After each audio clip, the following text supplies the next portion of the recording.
Block Congress committee നേതൃത്വത്തിൽ Alathur division supply ഓഫീസിലേക്ക് March സംഘടിപ്പിച്ചു.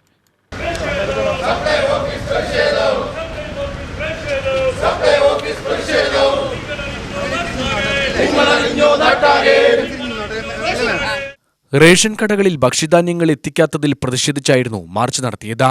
ദേശീയ മൈതാനിയിൽ നിന്ന് മാർച്ച് ആരംഭിച്ചു.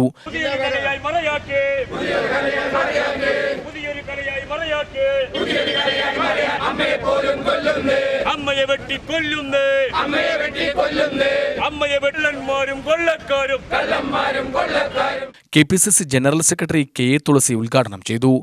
FCI ഗോഡൌണുകളിൽ മതിയായ അരിയും ഗോതമ്പും ഒക്കെ ഉണ്ട്. പക്ഷേ അതൊക്കെ തന്നെ വിതരണം ചെയ്യുന്നതിന് വേണ്ടി നിങ്ങൾക്ക് എല്ലാവർക്കും അറിയാവുന്നതുപോലെ ലോറികളിലാണ് ഇതിൻ്റെ വിതരണം നടത്തുക.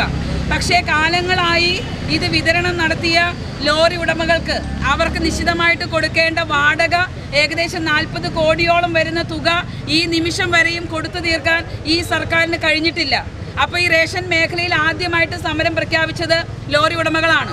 കാരണം അവർ ഒരു ഓട്ടം നടത്തിയാൽ അത് തിരിച്ചെത്തുമ്പോൾ അല്ലെങ്കിൽ 1-2 ദിവസത്തിനുള്ളിൽ അല്ലെങ്കിൽ ഒരാഴ്ചയ്ക്കുള്ളിൽ 1 മാസത്തിനുള്ളിലെങ്കിലും അവർക്ക് നിശ്ചയമായിട്ടും കിട്ടേണ്ട വാടക ഇനത്തിൽ കിട്ടേണ്ട തുക കിട്ടിയാൽ മാത്രമേ അതുമായിട്ട് ബന്ധപ്പെട്ട് പ്രവർത്തിക്കുന്ന ആ തൊഴിൽ മേഖല പ്രവർത്തിക്കുകയുള്ളൂ. കാരണം വണ്ടി ഓടിക്കുന്ന ഡ്രൈവർക്ക് കൊടുക്കണം, ക്ലീനർക്ക് കൊടുക്കണം, മറ്റാളുകൾക്കൊക്കെ വാടക കൊടുക്കണം, ശമ്പളം കൊടുക്കണം. അപ്പോൾ അതിനൊന്നും സാധിക്കാത്ത അവസ്ഥയിൽ വരുമ്പോൾ ആദ്യം തന്നെ ലോറി ഉടമകൾ സമരം പ്രഖ്യാപിച്ചു.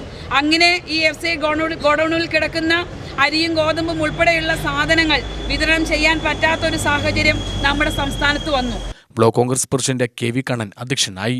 C Prakash, D Sudarshanan, Premnavas, Ramakrishnan Pullupara, advocate M Dileep, Krishnadas എന്നിവർ പ്രസംഗിച്ചു.